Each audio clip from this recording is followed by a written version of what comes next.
네. 자, 앞 시간에는 우리가 이제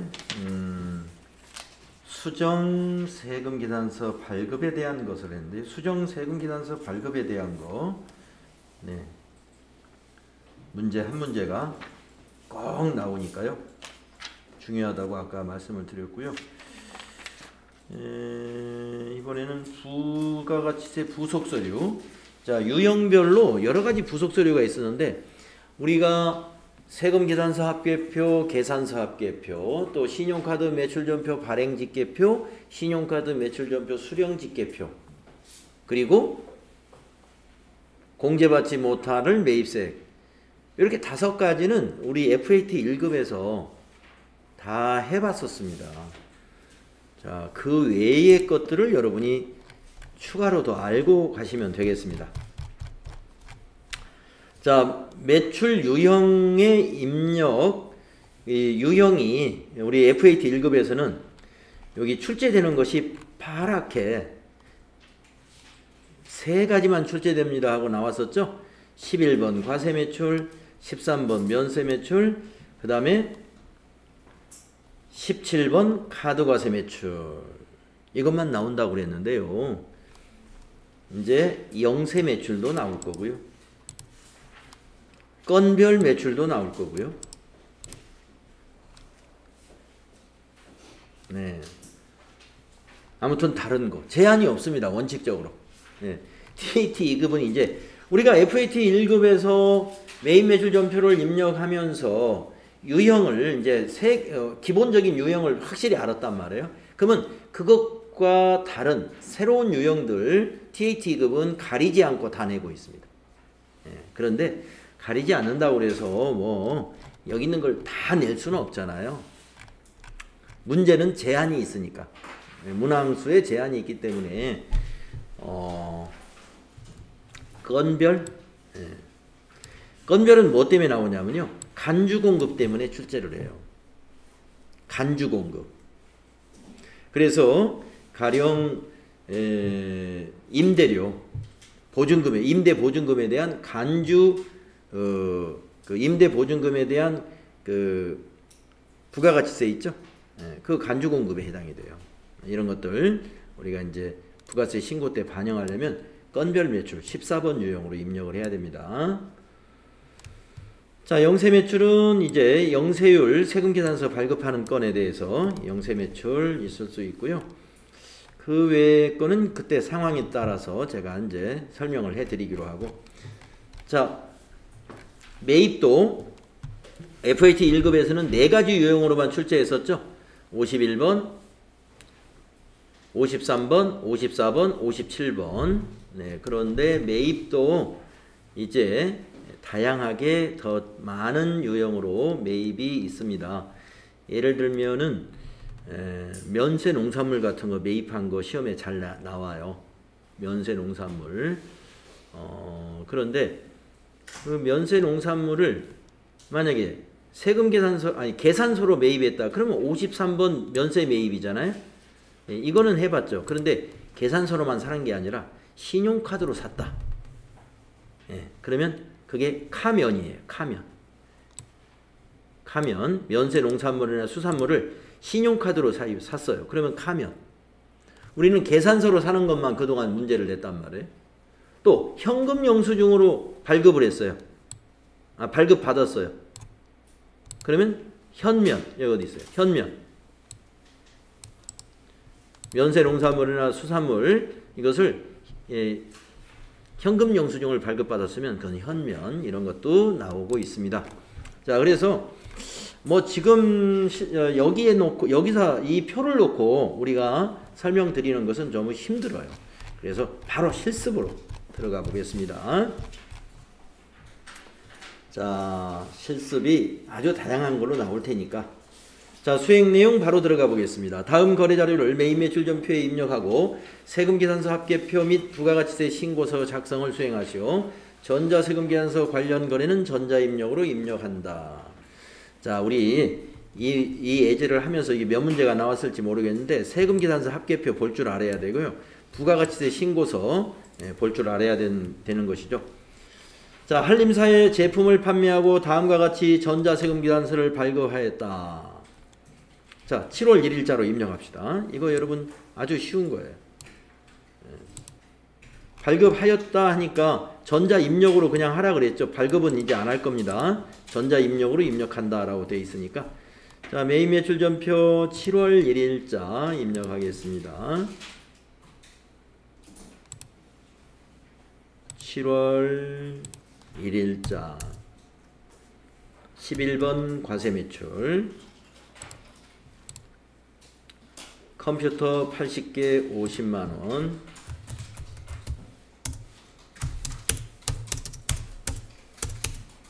거래처는 한림사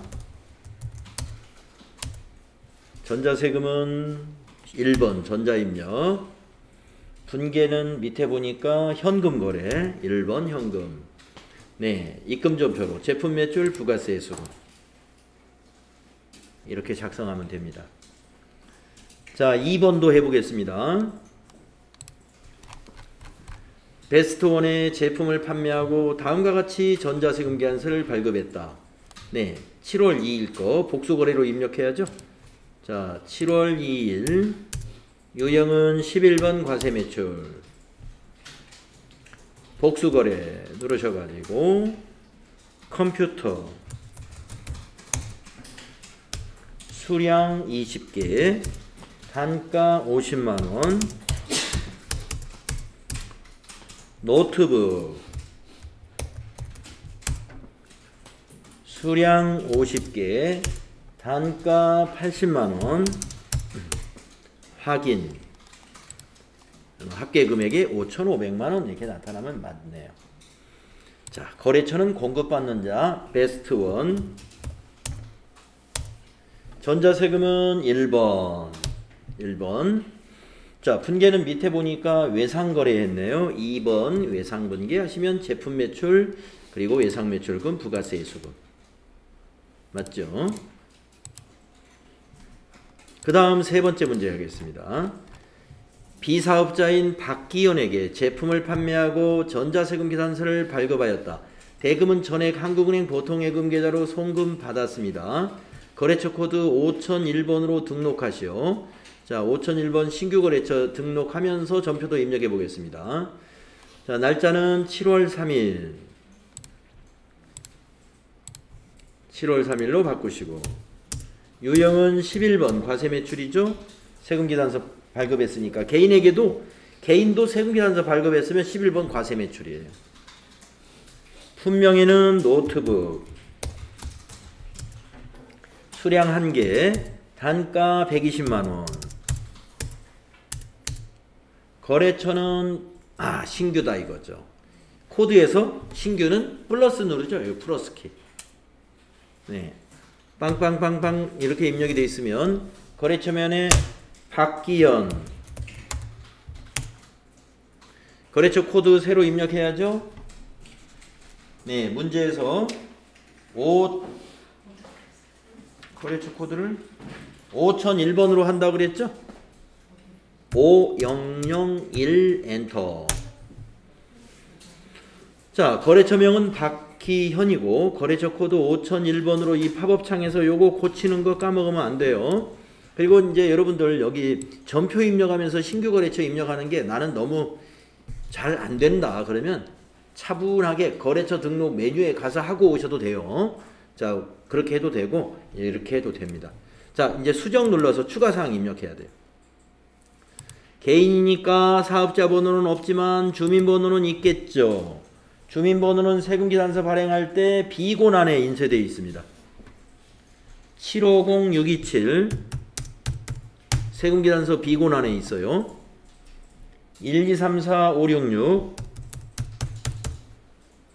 주민번호 1번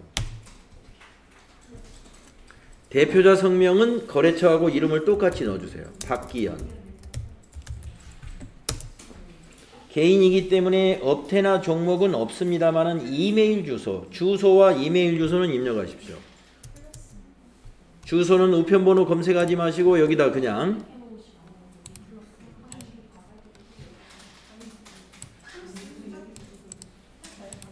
뭐 난리 났네 저기. 이거 어떻게 들어갔어요? 응? 이거 어떻게 들어갔어요? 요거요? 수정 눌렀으면 아까 그 조그마한 팝업 창에서 수정 누르면 여기 나와요. 만약에 수정 안 누르고 네. 바로 수정 안 누르고 그냥 확인 눌러버렸습니까? 그러면은 이 창 저 메인 매출 전표 저기 입력하기 전에 저 그 전체 메뉴에 가서 거래처 등록에 가가지고 나머지 사항을 입력하고 오세요. 예. 만약에 그 조그마한 팝업 창에서 수정 안 누르고 그냥 엔터 쳐가지고 예, 나머지 사항을 입력 못했다라고 하신 분은 기초정보관리의 거래처 등록에 가서 나머지 사항을 예, 입력해 주시면 됩니다. 사업장 주소지 박기현 씨의 개인 주소겠죠? 입력을 그대로 하시고 이메일 주소 여기 12번에다가 또 여러분 입력해야 돼요. PARK7777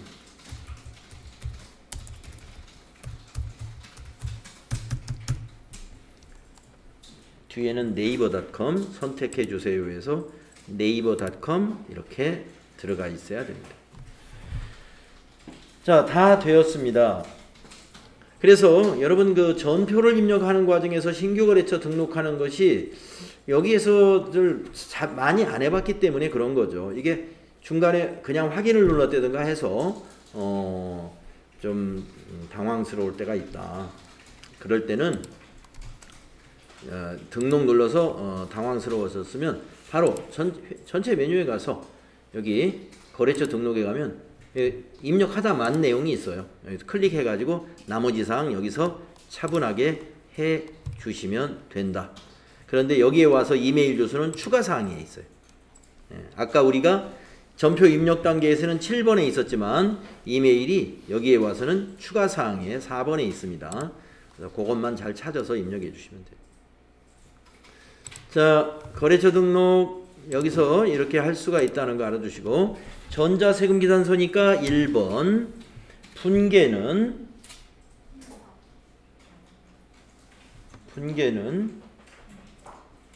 전액 보통예금으로 송금받았죠?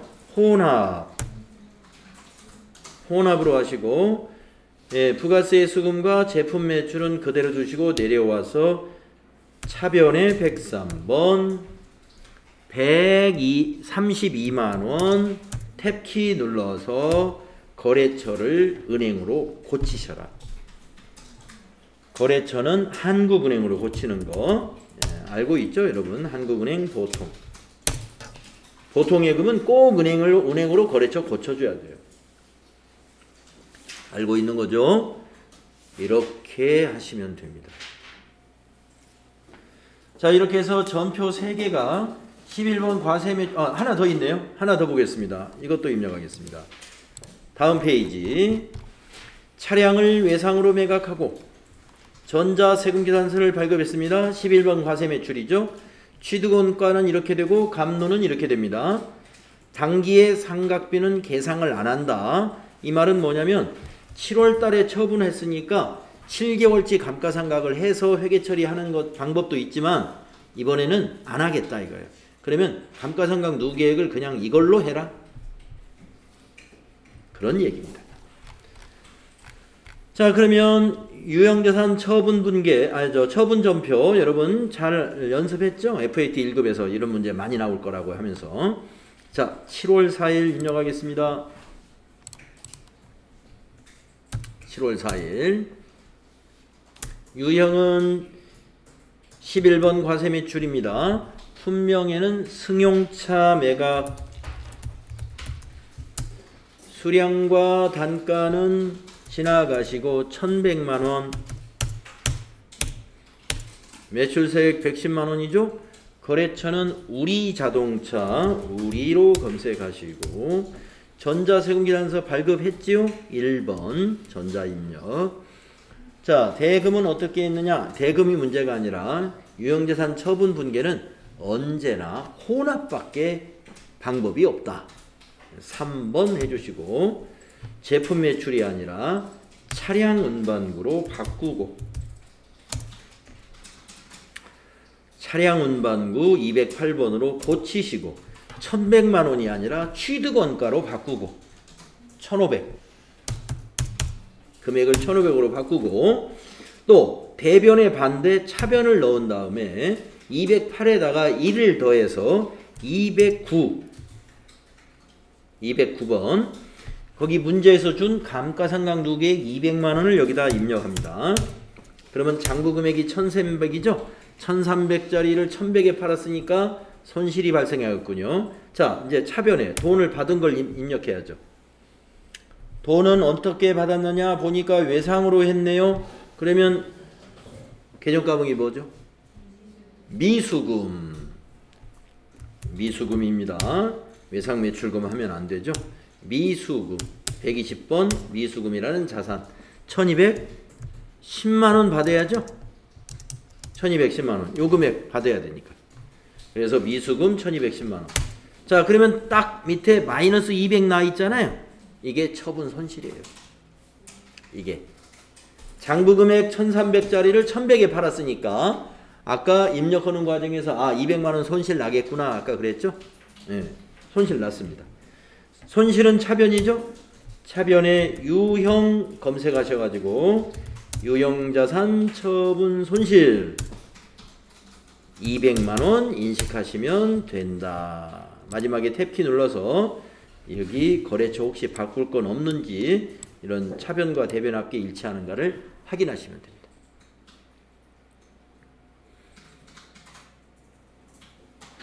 자, 유형자산 처분 분계 FAT 1급에서 아주 출제가 빈도가 많아졌는데 요새 띄엄띄엄 하더라고요. 요새. 네, TAT 2급에서도 나올 수 있습니다. 자, 이렇게 해서 우리가 지금 11번 유형으로 4건의 전표를 입력했습니다. 자, 이 4건의 전표가 부속 서류 부가가치세 신고서와 그 다음에 부속 서류는 세금계산서 집계표 거기에 어떻게 반영되는가 가서 보고 확인하겠습니다. 자, 여러분 시험에서는요 FAT 1급하고 다르게 TAT 2급은 무엇을 작성해라 이렇게 나옵니다.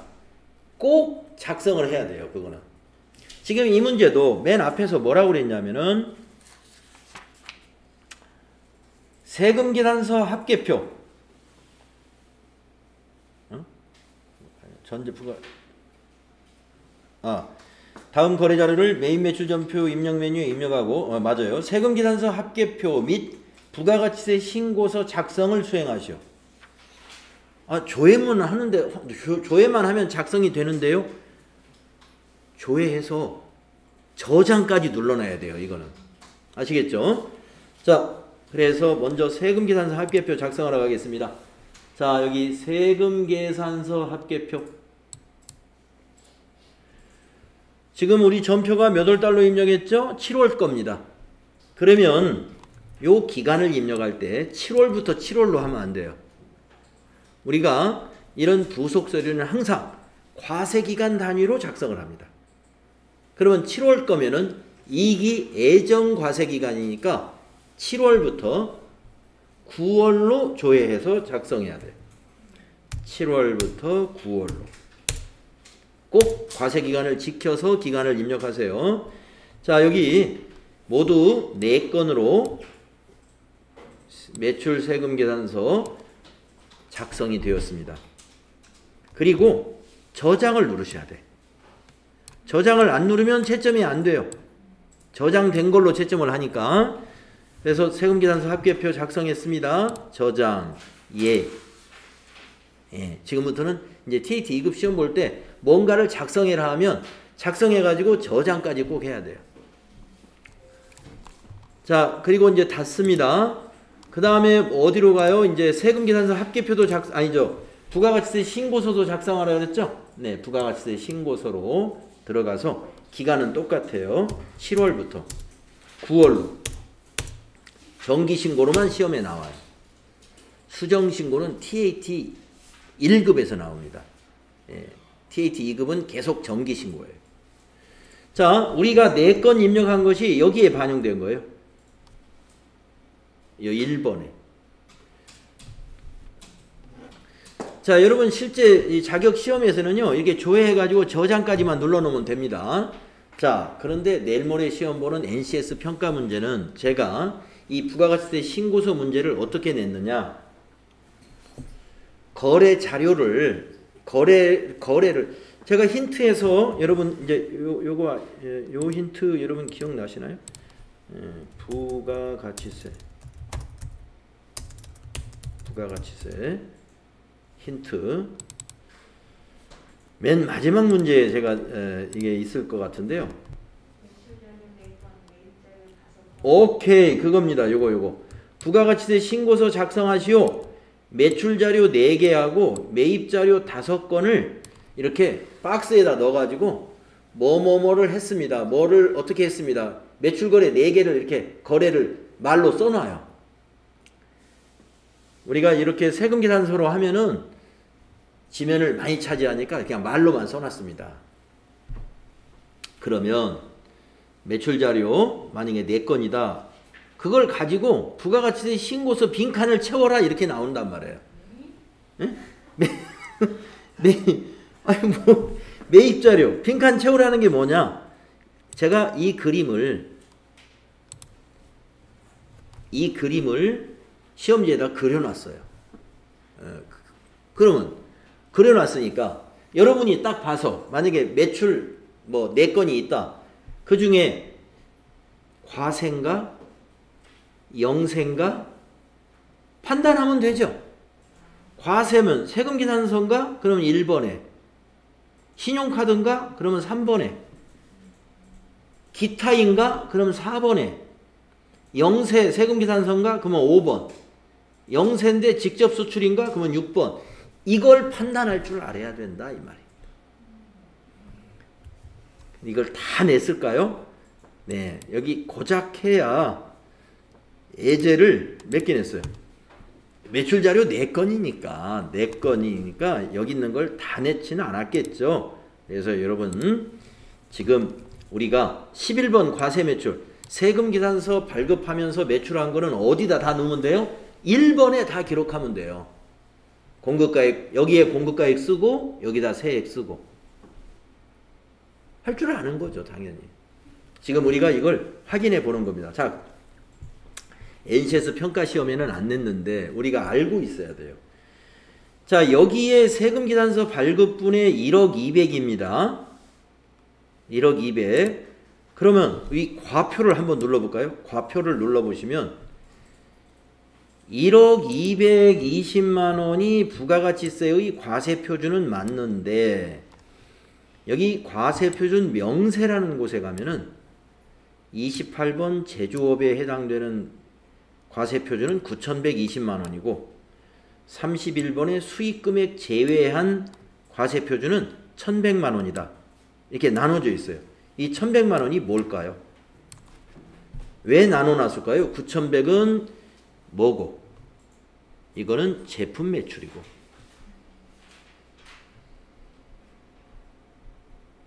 이거는 그 외의 매출이에요. 자, 제품 매출이 손익계산서에 매출액으로 가는 거고 그 외의 매출은 손익계산서로는 안 갑니다. 그러니까 부가세를 계산할 때는 제품 매출이든 그 외의 판매든 전부 다 부가세에 해당되니까 부가세 신고서의 과세표준에는 들어가지만 과세표준 명세에서는 수익금액 제외라고 제품 매출 외의 것은 따로 분리를 합니다. 여기서 수익금액이라는 것은 손익계산서의 매출액을 의미하는 거예요. 손익계산서의 매출액. 제품 매출 말고 나머지 애들은 다 그 외로. 예, 맞아요. 그래서 이 부분에 대해서 뭐 시험은 안 내는데 여러분 자격 시험에서는 혹시 여기에 대해서 질문할 수도 있으니까 요거 참고로 알아두시고 NCS 평가 문제에서는 요것만 채우면 돼요. 매출은 이 중에 여기다 칸 채우기 하시고 매입은 여기다 칸 채우기 하시면 돼. 어려운 문제 아니에요. 여러분의 실력이면 충분히 할 수 있는 문제예요. 그게 부가가치세 맨 마지막 문제로 부가가치세 신고서 작성하라 이런 문제 나온다 이 말입니다. 전표 입력할 필요 없어요. 요거 프로그램에 입력하지 마시고 그냥 그 거래를 보고 갖다 쓰면 돼요. 더할 거 다 더할 거 더해서 아 요거는 요로 가야지. 요건 요로 가야지. 이렇게.